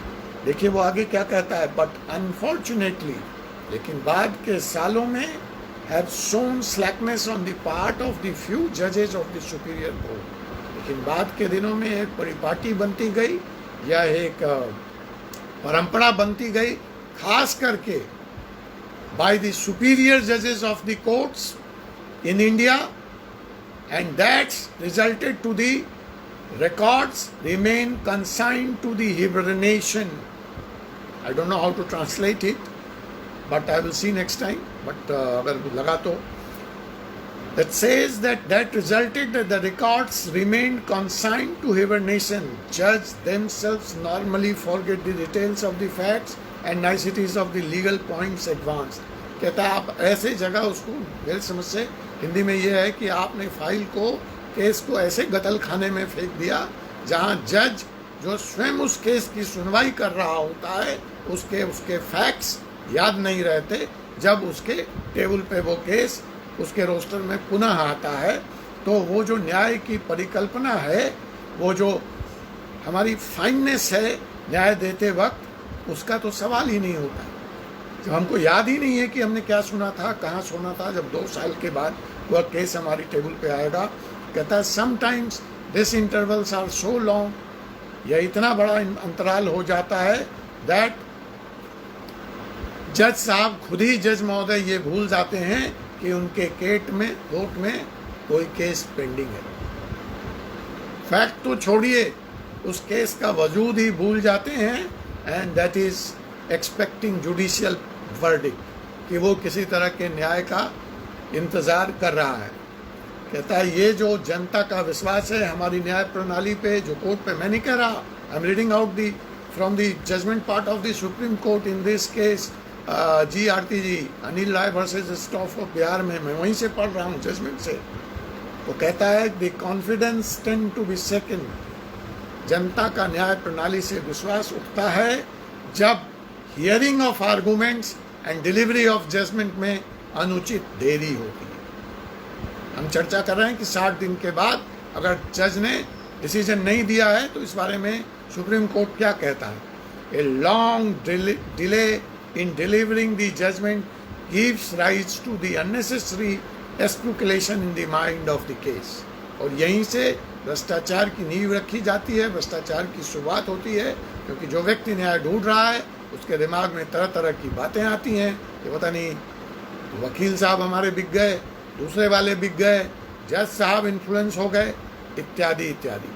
जो थर्ड पॉइंट में वो ये कहता है excessive delay is not only against the provision of the law, अनुचित देरी न सिर्फ कानून के खिलाफ है बट या जो हमारा कॉन्स्टिट्यूशनल राइट है और personal liberty granted by the article 21 that is also infringed, या उसकी भी अवहेलना है। So my dear friends, those who wants to go in practice, keep it that under Article 21 you can come to Supreme Court in case the judgment you have concluded the argument and judgment is not passed out by the superior court. You have right, you can ask the Supreme Court to invoke Article 21. So ये बात Constitution ने कही है। आप किस case का हवाला देंगे? अनिल राय versus the state of Bihar. Any procedure or course of action which does not ensure a reasonable, quick delivery of judgment has to be termed unjust. क्या इस बारे में कोई दो विचार नहीं है। ये अगर त्वरित न्याय देने के लिए जो भी संभव स्टेप्स कोर्ट द्वारा उठाए जाने हैं वो अगर उठाए नहीं गए हैं और फैसले में अनुचित देरी हुई है तो यह फैसला गलत होगा, यह न्याय नहीं होगा, यह लिटिगेंट्स के साथ अन्याय माना जाएगा। ये उसका थर्ड पॉइंट था। चौथा पॉइंट, इट्स गोज ऑन, बहुत लंबा है इस बारे में, तो मैं समझता हूँ इतना काफ़ी है। अगर कुछ पॉइंट मुझे ऐसा लगता है कि काफ़ी बड़ा लंबा चौड़ा फैसला बहुत इंपॉर्टेंट है, मैं तो कहूँगा आप लोग इसको ज़रूर रेफ़र कीजिए। एकेडमिक पॉइंट ऑफ व्यू से भी इम्पॉर्टेंट है और प्रैक्टिस पॉइंट ऑफ व्यू से भी इम्पॉर्टेंट है। और अगर आपको नहीं मिलेगा या आपको तकलीफ़ होगी तो मैं ग्रुप में ये पूरे पॉइंटर्स जो हैं और शॉर्ट करके आपको पॉइंट वाइज मैं डाल दूँगा। तो इसमें अल्ट्रेशन ऑफ जजमेंट की भी बात आई है कि अगर जैसा कि मैंने कहा कि रिटन सबमिशन हमने कर दिया और मुझे बाद में लग गया कि क्या होगा, तो उसमें हम कैसे अल्ट्रेशन ऑफ जजमेंट की तरफ जा सकते हैं, उसमें भी आपके कोर्ट का एक निर्णय है, बड़ा महत्वपूर्ण निर्णय है। Allahabad high court in Sangam Lal versus rent control and eviction officer. Open court में पास किया हुआ जजमेंट, ये इस एक्ट में ये डिफाइन किया गया कि ओपन कोर्ट में जजमेंट पास हो गया लेकिन उसके बाद भी उसको अल्टर किया जा सकता है जब तक वो रिटन ऑर्डर नहीं बना है। फिर और भी इसमें एक दिल्ली हाई कोर्ट का भी फैसला आया, राम रिलालय वर्सेस द ऑफिशियल रिसीवर। तो ये डिक्री और जजमेंट जितनी आसानी से हम लोग इसको रूल आउट करके चल रहे थे वो इतना आसान नहीं है। ये सिर्फ उतना ही डिफरेंस नहीं है, बहुत सारे इम्पॉर्टेंट डिसीजंस, केस लॉ और कंपैरिजन इसमें है। अगर आप चाहेंगे तो एक सेपरेट, बिकॉज ये हमारे हिंदू लॉ का विषय नहीं है, that is for Kaustubh ji and team the administration to take it up, या मैं फिर भी आप लोगों से कह दूंगा मेरा विषय तो हिंदू लॉ है कि इस पर अगर चर्चा करनी है तो एक क्लास पूरा ही लगेगा। What is difference between justice and judgement and decree, तो देखेंगे। और नहीं तो हम देखेंगे कि आप लोगों का जिस तरह से फीडबैक आता है ग्रुप में या यहाँ चैट पे, तो आगे हम इस विषय को कैसे लें। और 1.5 घंटे की हमारी क्लास हो गई, नियत क्लास 1 थी, तो अगली क्लास हम वहीं से शुरू करेंगे, मॉडर्न लॉ, उधर और इधर हम शुरू करेंगे। आपने बिल्कुल सही कह दिया, grounds are same, but then what is the difference between, now you know judgment and decree, so the question जो है आधार you know judicial separation का, but then how does a decree of judicial separation differ from a decree of divorce? That is the topic, the second part of the question we will take tomorrow, जो हमारे कल की class है। और कुछ काम, कुछ होमवर्क आपको दिए जा रहा हूँ, प्रैक्टिकल क्वेश्चंस हम तब लेंगे जब हम उस विषय को पूरी तरह से सैद्धांतिक रूप से डिस्कस कर लेंगे। यहाँ पे लगभग हम लोग क्लियर हैं जुडिशियल सेपरेशन और डाइवोर्स के बीच में। अब जो सवाल मैं छोड़े जा रहा हूँ, जो जिस पे कल मैं आपका आंसर चाहूँगा, वो क्या क्या सवाल हैं आप लिख लीजिए। सवाल number 1, a person is going through, वो जुडिशियल सेपरेशन में है, अब वो डाइवोर्स चाहता है। जुडिशियल सेपरेशन की पीरियड खत्म नहीं हुई है, क्या वो डाइवोर्स ले सकता है? सवाल नंबर 2, वो जुडिशियल सेपरेशन में है, आपको मालूम है डाइवोर्स में मेंटेनेंस का हक है, तो क्या जुडिशियल सेपरेशन में मेंटेनेंस की मांग की जा सकती है? सवाल नंबर 3, जुडिशियल सेपरेशन है, क्या husband and wife sexual relations रख सकते हैं? क्या कानूनी है? डाइवोर्स इज डाइवोर्स, ठीक है, फिनिश। और जुडिशियल सेपरेशन है, still I am husband and wife, I am just living separately, and all of a sudden I change my mind and I want that physical relation, is it legal? It is illegal. क्या होगा और ऐसा करते हैं तो उसका प्रभाव क्या होगा अंतिम केस में? तो ये कुछ प्रैक्टिकल सवाल जो आपके पेपर से हैं, ये मैं छोड़े जा रहा हूँ, इससे संदर्भित जो मुझे अभी याद आ रहे हैं। एक चीज़ और ध्यान रखिएगा, आपने बड़ी आसानी से कह दिया, इतने आसानी से छोड़ने वाला नहीं हूँ आपको, कि सर जुडिशियल सेपरेशन और डाइवोर्स का ग्राउंड सेम, मान लिया। क्या जुडिशियल सेपरेशन के लिए महिलाओं के लिए कुछ विशेष ग्राउंड है, या सिर्फ वही डाइवोर्स के ग्राउंड है? Yes, as a male it is same, but as a female do I claim और can I claim judicial separation on some extra ground? That is the question number 4. And if, then what are those additional ground? Only applicable to the female, to the woman, to the wife. Done जी? ठीक? कोई feedback, कुछ कहना हो, कुछ सुनना हो, chat open है। और हम यहाँ पे आज के क्लास को विराम देते हैं। आप सब लोगों से मिलके बहुत अच्छा लगा, और आप सबको मेरी तमाम शुभकामनाएं। Tomorrow topic, Deepak Misra ji, under first part we will discuss the modern source of law. Question जो आज का सवाल था कि what is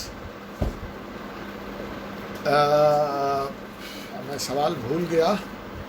सवाल के 2 पार्ट थे, एक पार्ट तो हमने कवर किया कि यस, याद आ गया कि what are the grounds of judicial separation, वो तो हमने डिस्कस कर लिया, आप लोगों ने कह दिया सेम ग्राउंड है। उसमें एक सवाल हमने जोड़ दिया कि क्या महिलाओं को कोई अतिरिक्त ग्राउंड है, वो आप मुझे कल बताएंगे, उस पर हम कल बात करेंगे, क्योंकि आपने तो बड़ी आसानी से कह दिया कि sir the grounds are same. तो मैंने एक सवाल जोड़ दिया उसमें कि अगर सेम है तो महिलाओं को कुछ विशेष है क्या है, महिलाओं के लिए भी सेम है। So that is we are going to see tomorrow कि वो ग्राउंड्स क्या हैं, महिलाओं के लिए कुछ हैं भी, नहीं भी हैं, और अगर हैं तो क्या है। और जो दूसरा सवाल है, 3-4 प्रैक्टिकल सवाल पूछे, जुडिशियल सेपरेशन के बीच में मैं डाइवोर्स चाहता हूँ तो मेरा क्या होगा, जुडिशियल सेपरेशन में जा रहा हूँ, मेंटेनेंस चाहती है वाइफ मेरी तो क्या होगा, जुडिशियल सेपरेशन में दे वांट फिजिकल रिलेशन तो क्या होगा। ये कुछ प्रैक्टिकल सवाल हैं, ये आप जवाब देंगे, क्योंकि मैं तो सिद्धांत डिस्कस कर रहा हूँ। ठीक है, हम भी बात करेंगे, लेकिन आप थोड़ा पढ़ के आइए, देखते हैं, थोड़ा डिस्कशन हो तो मज़ा आएगा।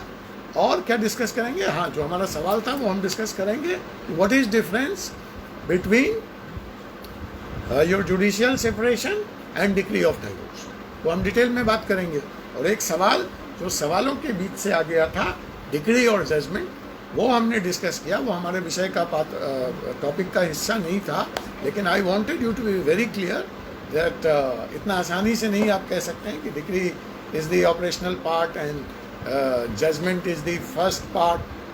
ठीक है, ये ठीक है, लेकिन मैंने कहा कि विदेश में ऐसा नहीं है, उसकी भी जानकारी हमें होनी चाहिए। हिंदुस्तान में वो कहाँ से आया, उसका बेस कहाँ था, कौन सा सेक्शन है और कौन कौन से इम्पॉर्टेंट केस ला हैं जहाँ पे वो time limit, alteration of judgement इत्यादि डिफाइन हुआ। तो अगर उस विषय को फिर से अलग से उठाना होगा, आप लोग तय करें, आपस में ग्रुप में डालें, वस्तु ग्रुप से बात करें, तो अलग से कभी हम फिर डिग्री और जजमेंट पे एक क्लास रख लेंगे, वो हिंदू लॉ से अलग होगा हमारा। ठीक है, एम आई क्लियर नाउ? ठीक है प्रभा जी, ठीक है गुलशन प्रेम जी। तो मैं आप सब लोगों को good night, keep safe during covid time. I hope you all are in Allahabad only, या पता नहीं घर से हो। विश्वविद्यालय की क्या स्थिति है, खुला है, बंद है, मुझे कुछ नहीं मालूम। आप लोगों से बात होगी, कौस्तुभ जी से मैं रिपोर्ट लूँगा। लेकिन आप जहाँ भी हैं सुरक्षित रहें, स्वस्थ रहें, तैयारी करें।